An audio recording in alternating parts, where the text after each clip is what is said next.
Everybody, it's your friend Jason Pound here answering the top questions asked by home sellers in today's real estate market. The question we are tackling today is, which offer should I accept? Even though we are in a buyer's market and it is not as common as it once was, it is not uncommon to still receive multiple offers on a property that we have listed for sale. The short answer is not always the highest offer. Many people think choose the highest offer. That's a rookie mistake. Do not make that mistake. There are, as normal, let me over-explain. There are 5 things that you need to consider when you are evaluating an offer. Now, this list of 5 are not the only things that you need to take in consideration, but they are 5 things that you definitely do not want to overlook. The first thing is realtor. Real estate is a very, very small business, a small industry.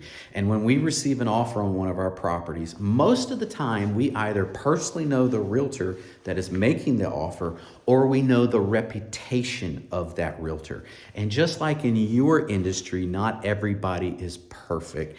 The same goes for our industry. Not all real estate professionals are created equally. Some realtors are harder to work with than others. Some don't follow up as well as others. Some are not as detailed as others and tend to miss their closing dates. Regardless, you want to be in a transaction with a realtor that has a good reputation. The second thing is the quality of the buyer. Now, not for all the properties that we list, but for the majority of our properties, our clients choose the option in which we, as the listing agent, do what is called lister show. And we are present for all of the showings of the property, and we are there to show the property in its best possible light and answer every single question that the buyer has. So you will see myself or Jerica as the listing realtor, you will see the buying realtor, and you will see the buyers. So after spending anywhere from 30 minutes, sometimes as much as an hour and a half with this group of people showing the property, we get a very good feel for the type of person that this buyer is. Are they picky and persnickety? Are they disagreeable? Are they going to negotiate hard? Are they going to negotiate easy?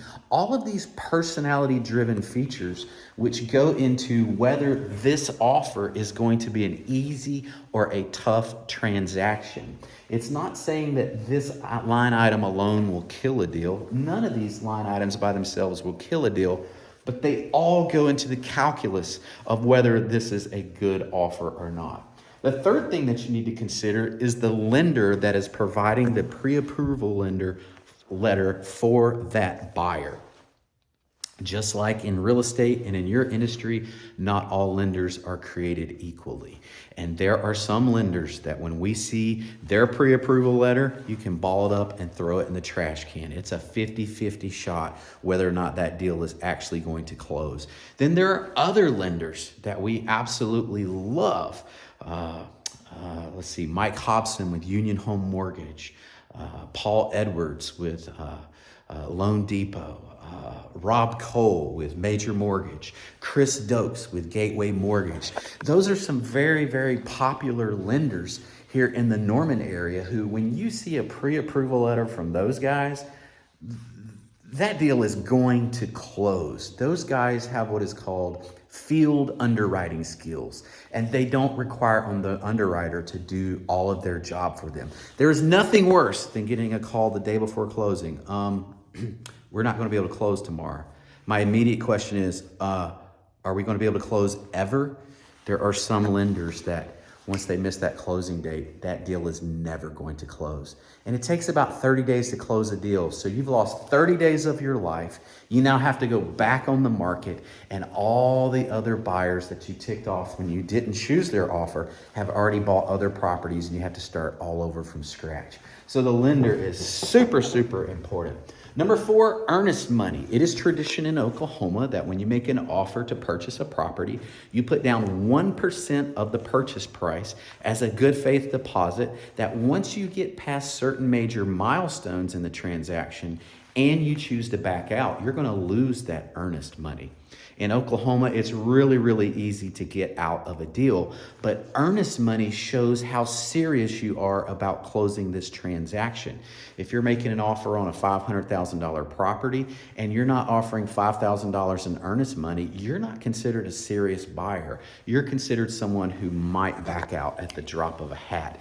And we cannot afford to do that. We are dealing with hundreds of thousands of dollars, and we need to know that you, Mr. or Miss Buyer, are serious about closing on this transaction.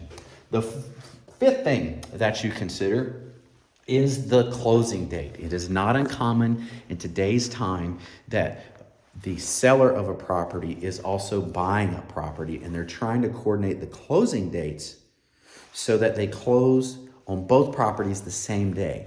Otherwise, if you close on one property on Monday and you close on the other property on Thursday, you've got Tuesday and Wednesday that all of your junk is going to be in storage and you're going to be living out of a hotel room, and nobody wants to do that. So closing date flexibility is super, super important.